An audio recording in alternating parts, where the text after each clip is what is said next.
So if you want to change camera watermark on your OnePlus 13 5G, first of all, open up your camera. Now, at the top right corner, you'll locate these three lines. Here you will locate your settings. Open them up. Find your watermark option. So first of all, let's enable it. Also, you can do the same with a video watermark. So here you can see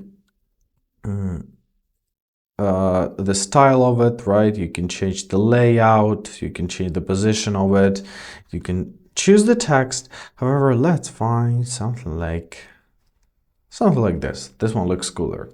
So you can choose an image. You can even upload your custom image. You can add up text. You can either choose date, time, location, date and time, location, custom. Let's press custom. Right? You can find it here now. You can choose the background color of your watermark and let's press apply. So now every time when we're gonna take a picture, it's gonna be with this custom watermark. And basically that's it. I hope this video was helpful. Thank you so much for watching. Have a great day and please consider subscribing to our channel.